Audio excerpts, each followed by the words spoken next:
이태리에 가면 그 피사의 사탑이라고 아마 유명한 탑이 있습니다. 이렇게 이제 기울어져 있죠. 이 이유는 그 아래 모래지층이 있는데 한쪽 집안이 다른 쪽보다 이렇게 약하기 때문에 이렇게 기울어졌다라고 합니다. 그래서 이제 이것이 이렇게 계속 기울어지면 나중에는 이제 위험할 수 있으니까 이태리 정부에서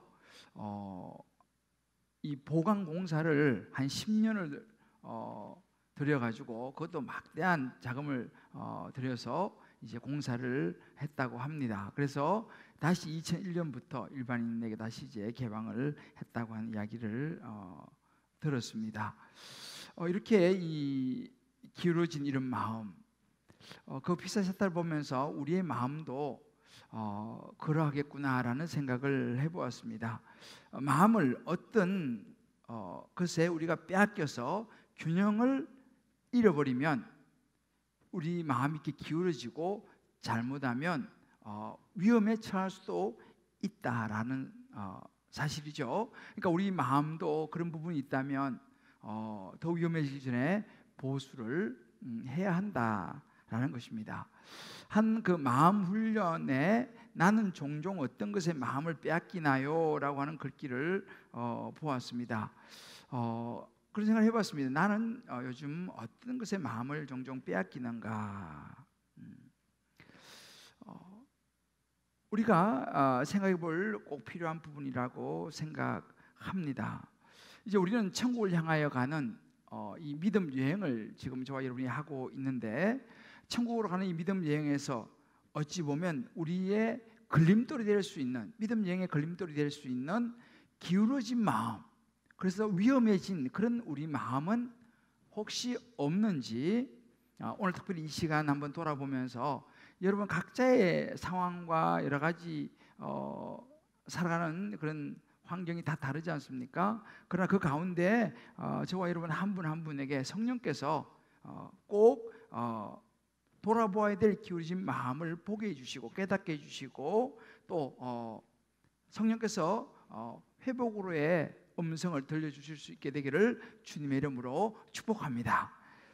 자, 오늘 제가 이 본문을 묵상하면서 기도하던 중에 떠오른 책이 한 권 있었습니다. 제가 신학 대학원 때 읽었던, 벌써 오래전이죠, 책인데 사랑하는 마음이라고 하는 이 연세대 의대 그 정신과 이성훈 교수님이 쓴 책이었습니다. 오랜만에 제가 이제 그 책을 찾아서 좀 읽어보았는데요. 거기 보면 이런 글이 있습니다. 우리의 마음의 내면 안에 숨어있는 가난한 마음을 알지 못하고서 아무리 외적인 부요함을 추구해 보아도 내적인 가난함은 결코 채워지지 않는다라는 말입니다.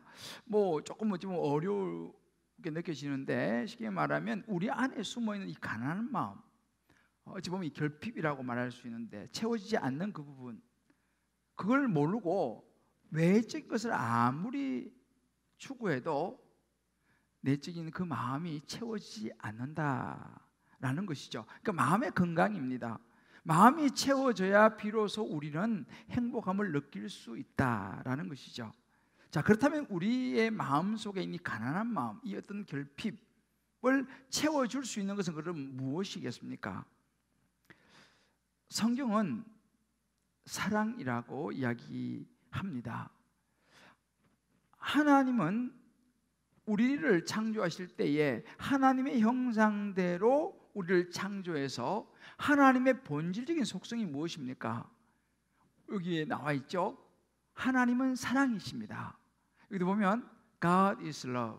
하나님은 사랑이십니다. 이게 하나님의 속성이에요. 본질적인 속성. 그러면 하나님의 형상을 따라 우리를 지으셨으니까 우리 안에도 우리의 본질적인 속성이 무엇이냐? 사랑이라는 거예요. 이 사랑이 채워질 때 우리의 마음이 채워진다는 것입니다. 이런 말이 있습니다. 육체는 영양분을 섭취해야 되고 정신은 정보와 지식을, 그리고 영혼은 사랑을 받아야 살 수 있다라는 말입니다. 자, 그러면 우리가 사랑을 어떻게 얻을 수 있을까요? 사랑의 방법 중에 하나가 뭐냐면 상대방을 통하여 자기 자신을 사랑하는 것이다 라고 합니다.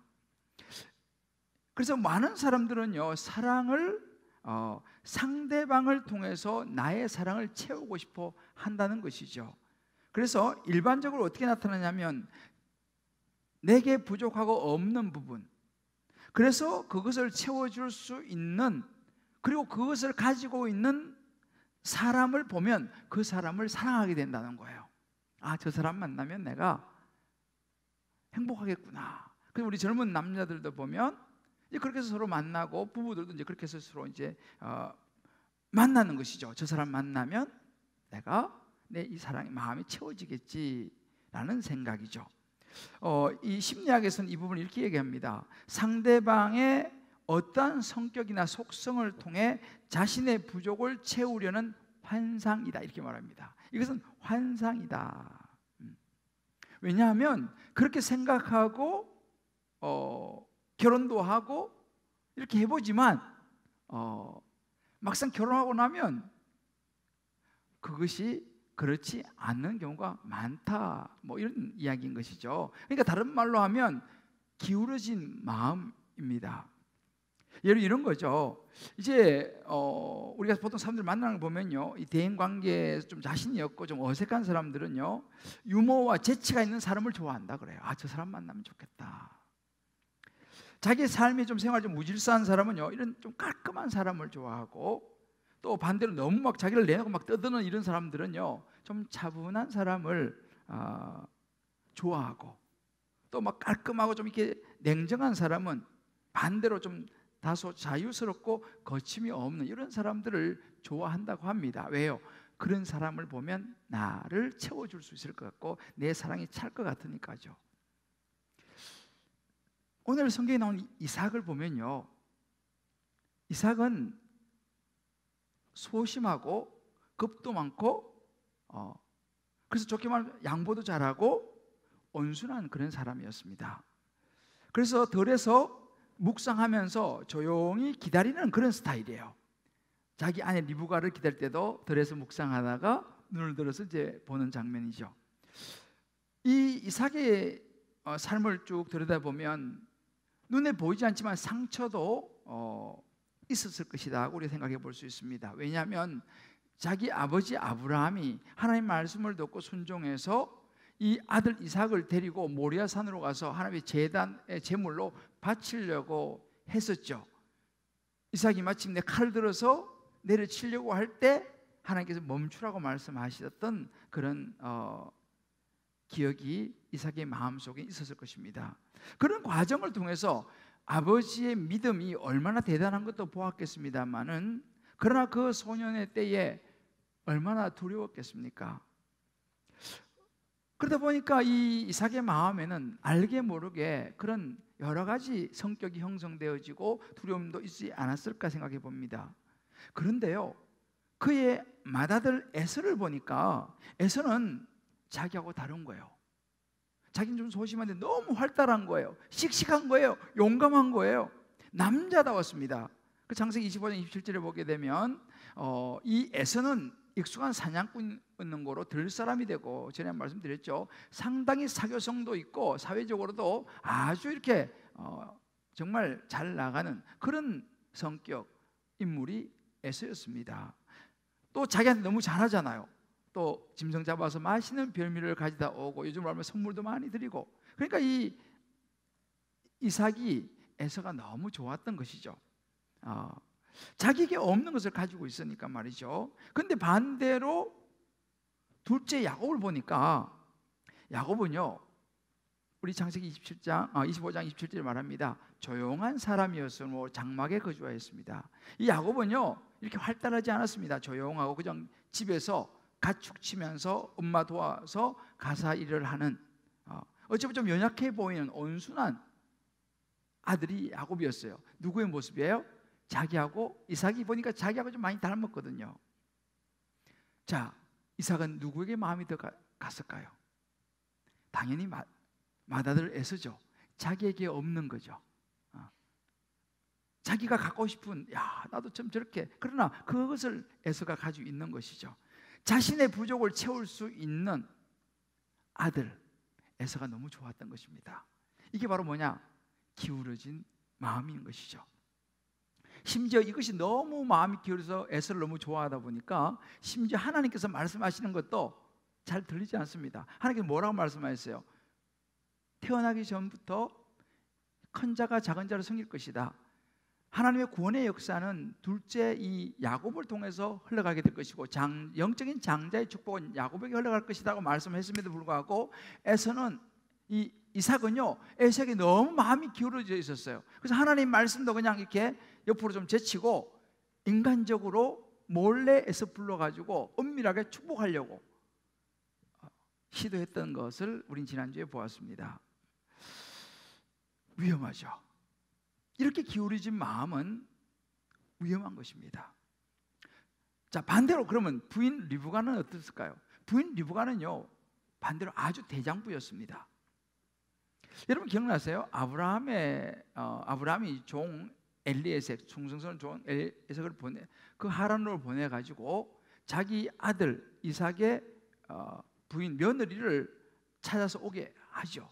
그때 엘리에셀이 이제 먼 길을 가서 기도하지 않습니까? 하나님, 제가 우리 주인 그 여주인이 될 아가씨를 만나야 되는데, 하나님, 제가요 우물가에서 이렇게 한 여인을 만나고 나에게 물 좀 달라고 하면, 나뿐 아니라 우리 낙타도 다 먹일 수 있는 그 여인이면 그 여인이 바로 그 사람인 줄 알겠습니다. 기도하잖아, 그죠? 기도하기를 마칠 때에 정말 한 아가씨가 나타나갖고 자기에게 물을 줍니다. 그런데요, 그때 그런 일이 있어요. 자기에게 물을 줄 뿐만 아니라 기도한 대로 낙타에게도 물을 주는데, 그때 이 엘리에셀이 데리고 간 낙타 10마리였습니다. 여러분, 낙타는요 물을 굉장히 많이 먹어요. 그런데 이 리브가라고 하는 이 아가씨가 낙타 한 마리 물 주기도 힘드는데, 그때는 뭐 수도꼭지 틀면 나오는 그런 게 아니에요. 물을 길어다가 먹여야 됩니다. 그러니까 생각해 보시오. 낙타 10마리 배를 다 채울 수 있는 물을 길어다가 먹이는 여인, 얼마나 튼튼하고 힘도 세고 그야말로 여장부였을 것이라고 우리가 생각해 볼 수 있습니다. 정말 그야말로 씩씩한 여장부였죠. 리브가는 그렇게 아주 건강하고 힘이 좋았습니다. 그리고 자기 주장도 상당히 분명했습니다. 처음 보는 사람이지만 이제 이 엘리에셀 종을 데리고 자기 집으로 가죠. 거기서 이제 자기 오빠 라반, 또 엄마 아빠 이렇게 이야기하다가 맞구나 라고, 거기서 이제 이 리브가 너가 정말 하나님 뜻을 따라서 그 아브라함의 집으로 시집 가야겠다라고 결정을 합니다. 본 적도 없어요, 남자도. 그렇지만 리브가와 결정을 하면서 이제 그것을 따라 나설 수 있는 진취적인 여인이었어요, 리브가는요. 그런데 그때 참 재밌는 게 뭐냐면, 이제 그렇게 리브가를 시집 보내기 결정을 했는데, 문제는 뭐냐면 이 오빠하고 이 엄마가 너무 아쉽잖아요. 그죠? 특히 이제 우리 남자분들 딸을 시집 보낼 때 너무 마음이 섭섭하다 그래요. 이 딸을 이제 시집 보내는 건데 너무 섭섭해서 이 엘리에셀 이 종에게 말합니다. 시집 가는 건 좋은데 마음이 좀 그러니까 열흘만 우리와 함께 좀 시간을 보내고 가면 안 되겠냐고 물어봅니다. 그때 이 엘리에셀 종이요 그렇게 말해요. 안 됩니다. 빨리 가야 합니다. 우리 주인 지금 오래 기다리고 계시고 더 지체할 수 없습니다 라고 이제 이 엘리에셀 종이 난색을 표해요. 그러니까 이제 할 수 없이 이 오빠와 이 엄마가, 자 그러면 이렇게 합시다. 리브가에게 물어봐가지고 리브가가 며칠 더 머물다 가겠다 하면 그렇게 해주시고, 바로 가겠다면 그렇게 합시다. 이제 리브가를 불러서 물어봅시다 이렇게 이야기돼요. 진짜 그때 24장 58절에 보면 리브가를 불러서 물어봅니다. 리브가야, 이 사람 지금 빨리 가자 그러는데 우리는 너 한 열흘 정도 있다 갔으면 좋겠다. 우리하고 시간도 보내고 너무 아쉽지 않니? 그때 리브가가요, 아니요 저 지금 갈래요? 이렇게 얘기해요. 저 지금 가겠습니다. 여러분, 이거 쉬운 일이 아닙니다. 이렇게 리브가는요 자기의 분명한 주장이 있고 결단력이 있는 씩씩한 여인이었어요. 자, 이런 리브가는 누구를 좋아했을까요? 에서가 아니라, 힘있고 잘 나가는 에서가 아니라 자기에게 없는, 좀 여린 듯이 보이는 조용한 둘째 야곱에게 마음이 갔던 것이죠. 왜요?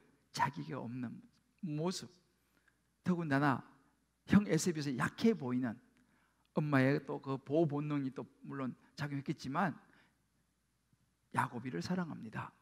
이 부분을 딱 정리해 주는 것이 창세기 25장 28절인데요. 이삭은 에서가 사냥한 고기를 좋아함으로 그를 누구요? 이삭은 에서를 사랑하고 리브가는 야곱을 사랑하였더라. 딱 정리를 해줍니다. 기울어진 마음의 모습이죠. 아버지 이삭은 맏아들 에서를 사랑하고 엄마 리브가는 둘째 아들 야곱을 사랑하는 이 기울어진 마음. 이제 균형을 잃어버리게 되면 위험합니다. 중심을 잃고 언제든지 넘어질 수 있는 마음이 이게 기울어진 마음이에요. 다른 말로 하면 편애 혹은 차별이라고 표현할 수도 있습니다. 그런데 바로 이런 편애와 이 차별, 이것을 누가 했느냐? 이삭과 리브가가 지금 하고 있습니다. 그 결과가 어떻게 됐을까요? 이 기울어진 마음은요, 그들의 삶에, 그들의 믿음 여행에 걸림돌이 되었습니다. 자, 그렇다면 첫 번째로 기울어진 마음이 가져온 걸림돌은 무엇이었을까요? 그것은 바로 깨어짐이라고 하는 결과였습니다. 뭐가 깨어졌냐? 그 첫 번째는 뭐냐면 관계가 깨어지는 결과를 가져왔습니다. 이제 이삭이 에서를 축복하려고 했는데 이 야곱하고 리브가가 작전을 써가지고 야곱이가 축복을 받게 되죠. 이 사실을 안 에서는 지난주에 봤죠? 소리 높여 웁니다. 너무 분해 이기지 못해서 소리내서 울면서 41절에 보면 이런 마음을 먹습니다.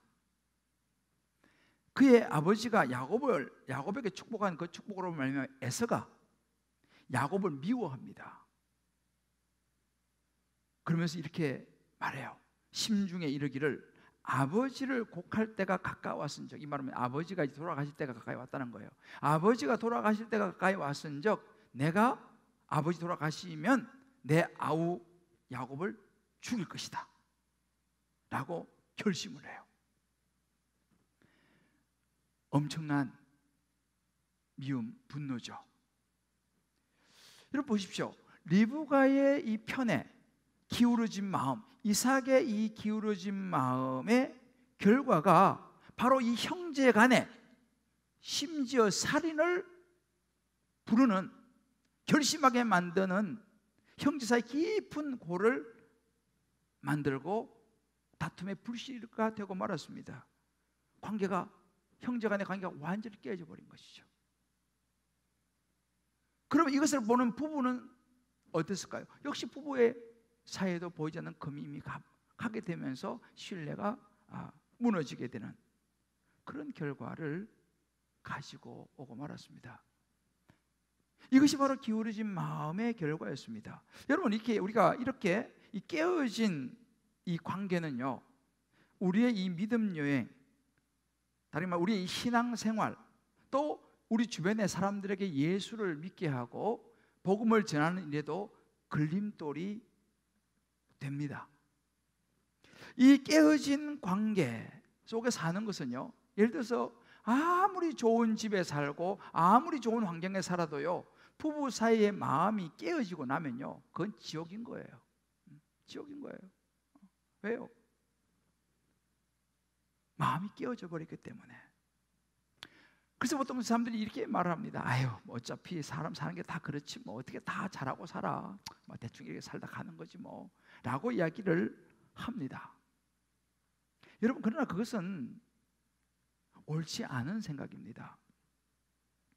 여러분, 하나님은요, 우리 사람들, 우리 가정을 만들어 주실 때는 우리 가정이 서로가 잘 위로하고 또 격려하면서 사랑하면서 가정을 세워서 살아가도록 만드셨지, 서로 깨어진 관계로 어찌 보면 너무 지옥 같은 그런 관계 속에 살아가기를 원하지 않으신다는 사실입니다.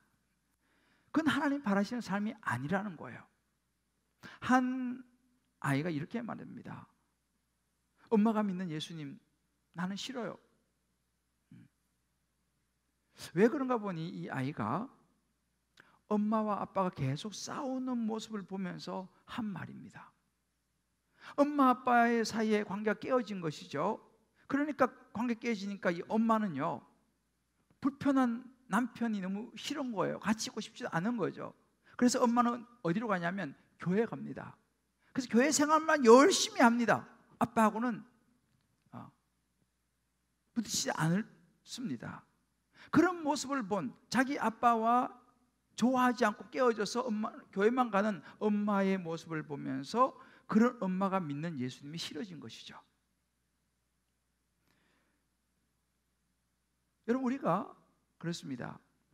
예를 들어서 믿지 않는 남편을 예수님께 전도하고 싶으면요, 그 믿지 않는 남편이 부인이 좋아져야 됩니다. 부인이 사랑스러워 보여야지 교회가 좋아지고 예수님이 좋아지는 거예요. 그런데 부인이 날마다 교회, 자기는 무시하고 자기는 피하면서 날마다 교회 간다. 교회가 너무 싫은 거죠. 그 교회 예수님 누군지 모르지만 너무 싫은 거죠. 그건 아니라는 것입니다. 물론 반대의 경우도 마찬가지죠. 그래서 우리가 교회 생활 열심히 하는 것도 좋습니다만은 먼저 깨어진 관계를 회복하는 것이 중요하다고 예수님 말씀하세요. 우리 예수 믿는 것도 마찬가지예요. 우리 자녀들에게도요, 좋은 회복된 관계의 모습을 보여주는 것이 우리 자녀들이 예수 믿는 지름길이라는 사실이죠. 그래서 히브리 12장 14절 이렇게 말씀하십니다. 모든 사랑과 더불어 화평함과 거룩함을 따르라. 이것이 없이는 아무도 주를 보지 못하리라 그랬습니다. 사람들이 예수를 믿게 도와주려고 하면 우리에게 그런 회복된 관계의 모습들, 좋은 관계의 모습들을 저와 여러분이 우리 자녀들에게 혹은 아내에게, 남편에게 혹은 부모에게 보여줄 수 있는 저와 여러분 될 수 있게 되기를 주의 이름으로 축복합니다. 또 하나의 깨어진 관계는 뭐냐 하면 가족의 깨어짐입니다. 이제 에서가 이 마음에 동생을 죽이겠다라고 마음을 먹은 것을 엄마 리브가가 알게 됐습니다. 이 엄마 리브가는 정보통이에요. 정보통. 이 작전의 아주 명수입니다. 본능적으로 이 리브가는 야곱을 너무 사랑하니까 야곱을 보호해야 된다라는 생각에 또 작전을 짭니다. 사람을 시켜서 빨리 야곱을 데려오라고 말합니다. 그리고 야곱에게 말하죠. 지금 내 형 에서가 너를 죽이려고 한을 품고 그 한을 너를 죽이는 걸 풀려고 지금 한다. 너 잠깐 피신 좀 해야겠다. 우리 고향 너 외삼촌 집에 가서 좀 너 있으라 라고 이야기합니다. 그러면서 44절에 보면 내 형 노가 풀리기까지, 분이 풀 때까지 몇 날 동안, for a while 영어로 이렇게 합니다. 몇 날 동안, 당분간 거기에서 외삼촌 집에 좀 너 있어. 그러다가 내 형 에서 분이 좀 풀리면 내가 그래서 분 풀리고 너가 한 거 잊어버릴만 하면 내가 사람 보내가지고 너 오게 할 테니까 엄마 말 잘 들어. 알았지? 너 빨리 좀 피신해서 있으라. 이렇게 이야기합니다. 그러면서 어찌 하루에 둘 다 잃어버리겠느냐. 이 말은 무슨 말이냐면 에서가 동생 야곱을 죽이면 살인이 되지 않습니까? 그 당시는요, 이렇게 복수해서 살인한 사람을 또 죽이게 됩니다. 그러면 에서는 동생 야곱을 죽이고 또 이 에서는 살인자가 되니까 이 에서도 죽음을 당하는 거예요. 그러면 하루아침에 아들 둘 다 잃어버린다라는 이야기입니다. 그래서 이제 야곱은 외삼촌 집으로 이제 피신을 하게 됩니다. 이제 그 다음에 일어나는 일들이 이제 다음 주에 나와요. 다음 주에 되게 중요합니다. 자, 리브가는요 이렇게 야곱을 사랑했습니다. 그 사랑의 대가로 생이별을 하게 되죠. 생이별을 하면서 어떻게 하면 그 가족은 내 가족이지 않습니까? 아들 둘, 엄마 이삭, 리브가. 내 가족이 서로 헤어지는 이별의 아픔을 맛보게 되죠. 그런데 참 너무 아쉬운 것은요, 안타까운 것은요, 그 내 가족은 그렇게 급히 헤어진 이후에 다시 내 사람은 만날 수 없었습니다. 내 가족이 모여서 밥 먹는 거는 그걸로 끝이었어요. 리브가의 생각은 그랬죠. 야, 너 잠깐만 한동안만 좀 피해 있어. 형 마음 풀어주면 연락해서 너 오게 할 테니까 라고 당분간이었는데요, 당분간 몇 날 동안이 20년이 흐르게 돼요. 20년. 그 20년이 흐르고 난 이후에 야곱이 돌아오는데, 안타깝게도 야곱이 돌아오기 전에 엄마 리브가는 세상을 떠납니다. 이 말은 뭐냐면, 그렇게 사랑하고 편애했던 그 아들 야곱을 급히 떠나보내고 잠깐 몇 날 있다가 보려고 생각했던 그것이 영원한 이별이 되고 말았어요. 다시 보지를 못했어요. 얼마나 이 리브가가 그 사랑하는 아들이 보고 싶어서 눈물을 흘리면서 많은 세월을 보냈겠어요. 이것이 여러분 기울어진 마음의 대가 지불이었습니다. 너무 안타까운 일이죠. 여러분, 이렇게 우리는요, 우리 마음이 기울어지게 되면 이러한 우리의 삶의 아픔이 올 수 있다는 사실입니다. 한번 여러분 이 부분을 가지고 여러분 그 말씀 노트에 보면 여기 적용 질문들이 쭉 있는데, 꼭 한번 여러분 집에 가셔서 혼자라도 아니면 다락방에서 꼭 한번 나눠보시길 바랍니다. 나의 삶은 어떠한가? 우리 가정은 어떠한가? 이삭과 리브가처럼 혹시 자녀들을 향해서, 때로는 혹은 직장 동료 혹은 주변 사람들, 나 자신도 모르게 기울어진 이런 편애의 마음이 내 안에 있지 않은가? 그 기울어진 마음, 편애의 마음, 그것이 관계가 깨어지는 불씨가 되지는 않았는가? 한번 우리가 한번 생각해 볼 필요가 있어요. 그리고 혹시라도 지금까지 살아오면서 내가 이런 기울어진 마음, 이런 편애 때문에 관계가 깨어져 가지고 힘든 시간들을 보낸 경험이 있다면 한번 나눠보시는 것도 좋을 것 같습니다. 자, 그러면 이렇게 기울어진 마음으로 인한 이 걸림돌, 관계, 가족의 이 깨어짐이라면 이것을 우리는 이제 회복해야 됩니다. 자, 그러면 두 번째로 기울어진 마음을 회복할 수 있는 길은 무엇이겠습니까? 여기서 중요한 것은 뭐냐면, 기울어진 마음의 중심에는 뭐가 있느냐는 거예요. 왜 우리 마음을 이렇게 기울어지게 무엇이 만드느냐는 것입니다. 이것을 우리가 알아야 되죠. 무엇이 우리 마음을 자꾸만 편애하게 만들고 기울어지게 만드느냐는 거예요. 그것은 다름 아닌 우리 성경이 우리에게 보여주는, 우리 모습을 가만히 들여다보면 알 수 있는 것이 뭐냐면, 나의 부족을 채우려고 하는 나에 대한 사랑이라는 거예요. 자기 사랑이라는 것입니다. 물론 자기를 사랑하는 것 자체가 나쁜 건 아닙니다만은, 이것이 중심을 잃어버리고 자기 애가 되면요, 이것이 이제 기울어진 마음이 되고 여러 가지 인생 걸림돌이 생길 수 있다는 사실입니다. 우리가 사실은 상대방을 사랑한다고 말하죠. 난 당신 사랑합니다, 뭐 이렇게 남자 간에도 이야기하고 하는데, 가만히 보면요, 정말 사랑한다고 말을 하지만 더 깊은 곳을 들어보면 나를 채우고 싶어하는, 나의 마음을 채우고 싶어하는 마음이 그 중심에 있다는 사실이에요. 이삭과 리브가 그랬습니다.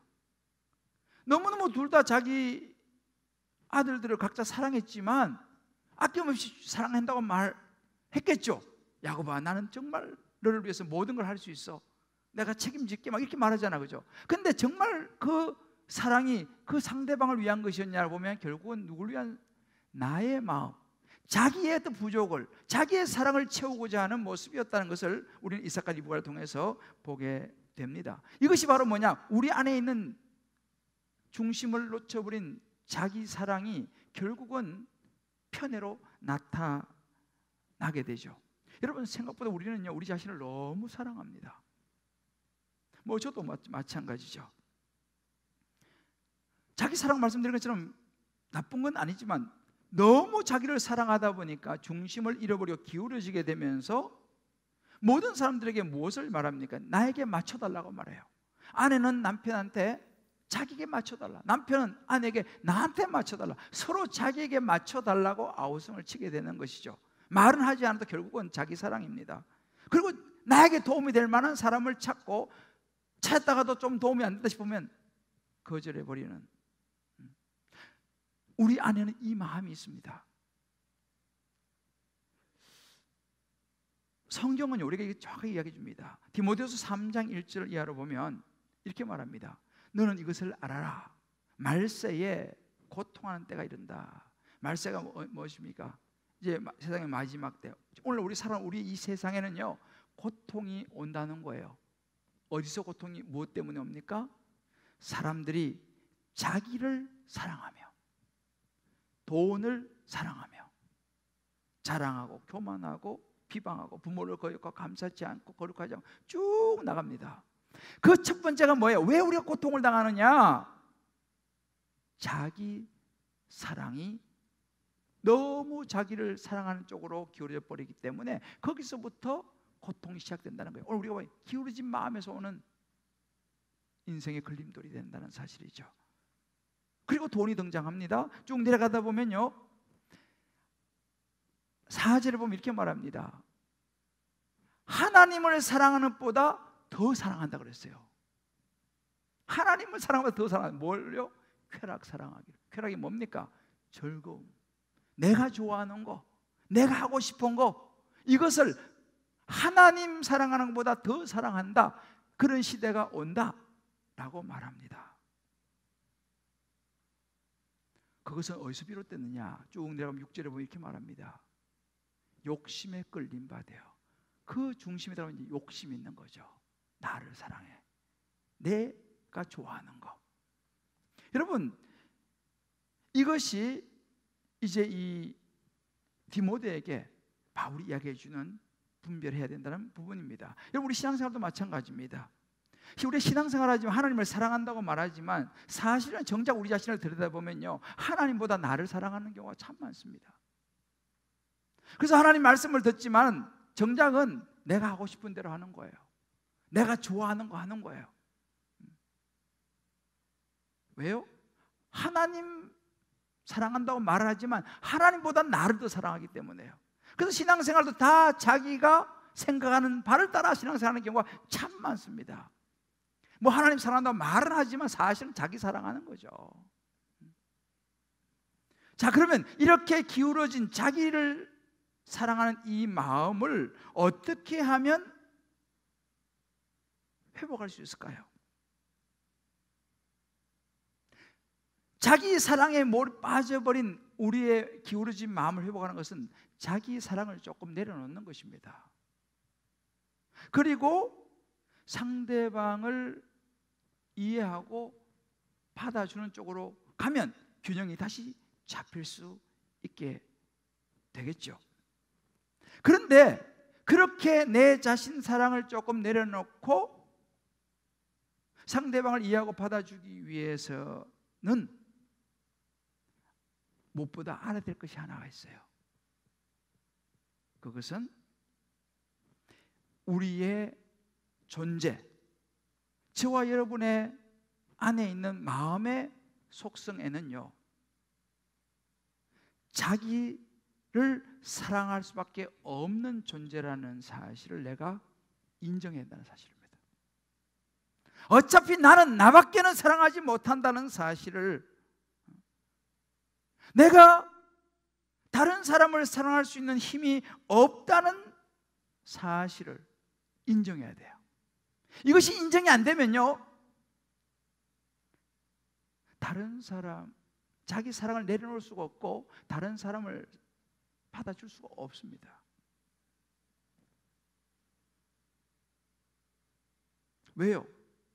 나는 그런 일이 없어요 라고 말하기 때문이죠.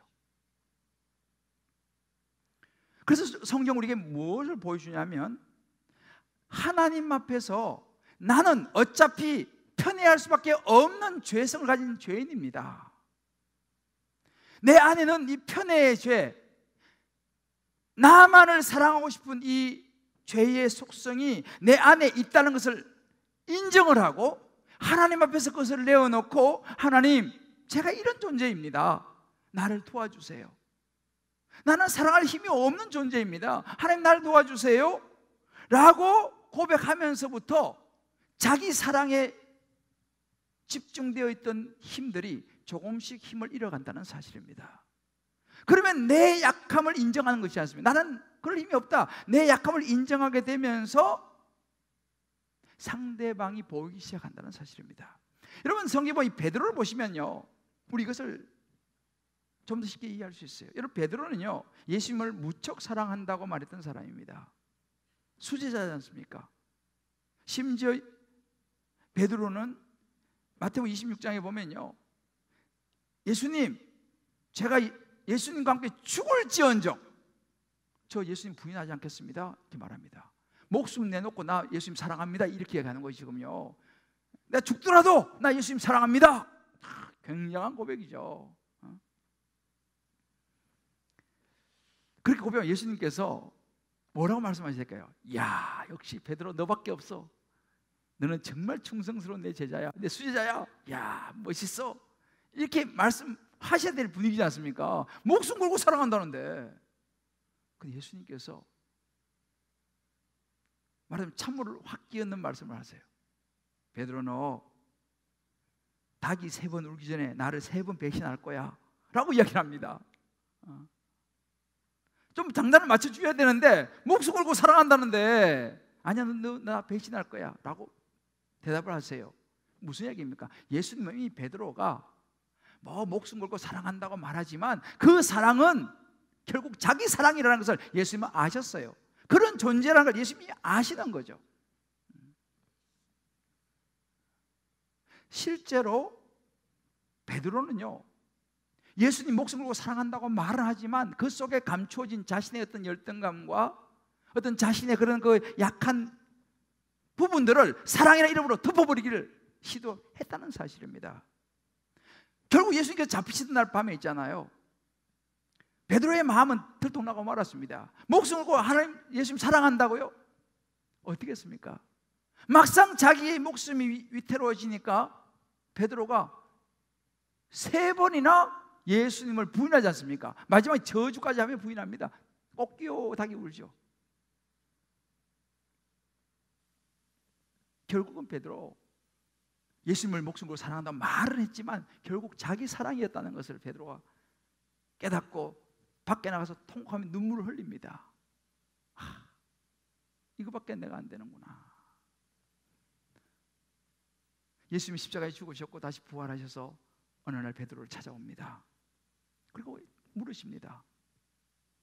베드로야, 네가 나를 사랑하느냐? 여기 있는 사람들은 너 나 사랑하느냐? 예전에 베드로 같으면 뭐라 했을까요? 아, 예수님 목숨 걸고 사랑한다니까요. 너 예수님 사랑해요 이렇게 대답했을 텐데 그렇게 말하지 않고 베드로 이렇게 말해요. 내가 주님 사랑하는 줄 주님 아시잖아요 이렇게 얘기해요. 무슨 말입니까? 이 말 속에는 자신이 없는 거예요. 제 마음 아시잖아요. 심지어 3번째 물을 때 이렇게 근심하며 대답합니다. 너 정말 나 사랑하냐? 3번째 물으니까요, 주님, 근심하면서 모든 걸 다 아시잖아요. 제가 그렇게 할 수 없다는 걸 예수님 아시잖아요. 라는 뉘앙스가 이 말 속에 들어있습니다. 예수님, 나 더 이상 예수님 사랑한다고 하는 나 자신을 못 믿겠습니다. 그러나 주님, 저 주님 사랑하고 싶습니다 라고 하는 표현이 이 속에 담겨 있습니다. 과거에는 사랑한다고 큰 소리 쳤지만 이제는 자기가 아는 거예요. 자기는 자기를 더 사랑한다는 사실을 인정한 거예요. 그것을 베드로가 자기의 사랑은 완전할 수 없다는 인정한 거예요. 근데요, 그것을 인정하면서 그때부터 베드로가 자기 사랑을 조금씩 내려놓고 진짜 예수님 따라갑니다. 나중에 순교까지 하죠. 그것을 사랑할 수 없는 존재라는 것, 나밖에 모르는 존재라는 것을 인정하기 시작하면서 자기 사랑을 내려놓기 시작한 거죠. 여러분 각자 한번 적용해 보세요. 저와 여러분의 마음에는 말은 하나님 사랑한다고 말하지만 나 자신을 더 사랑한다는 사실이 인정되어지세요? 이 인정이 필요합니다. 그렇다면 우리는 베드로처럼 주님 앞에 나아가서 나의 약함을 내어놓고 도우 힘을 구해야 돼요. 하나님, 내가 말은 잘하지만 저는 완전한 사랑을 할 수 없는 존재입니다. 하나님, 날 도와주세요. 이 편의 마음, 이 기울어진 마음, 나밖에 모르는 이 마음, 하나님 도와주세요 라고 기도하고 회개하기 시작하면요, 우리의 기울어진 마음이 내가 하는 것이 아니라 성령께서 우리 안에 들어오셔서 회복시키기 시작하신다는 사실을 믿으시기를 주의 이름으로 축복합니다. 사랑하는 성도 여러분, 내 방식대로 하는 사랑, 나 중심적인 기울어진 마음의 사랑, 이것은 우리의 관계를 깨뜨린다는 사실을 우리는 기억해야 합니다. 결국 자기중심적인 사랑, 이 이삭의 가정을 무너뜨렸잖아요. 우리도 예외는 아니에요. 우리 한 가지 기억해야 될 것이 있습니다. 예수님은요, 우리를 차별 없이 사랑하셨어요. 로마 10장 12절에 보면 그런 구절이 있습니다. 유대인이나 헬라인이나 차별이 없습니다. 하나님은 우리를 차별하지 않으세요. 빈부귀천, 남녀노소, 흑인종, 백인종, 황인종, 하나님은 차별하지 않으세요. 우리가 그렇게 구원받았습니다. 우리가 이렇게 은혜로 구원받았다면 우리도 이 은혜를 공평하게 우리 주변에 흘려보내야 될 줄 믿습니다. 어렵지만 골고루 사랑합시다. 편애하지 맙시다. 그러나 무엇보다 하나님 앞에서 나 자신밖에 사랑할 수 없는 존재라는, 약한 존재라는 사실을 인정하고 우리 하나님 앞에 나아갈 수 있기를 바랍니다. 하나님, 나를 도와주세요.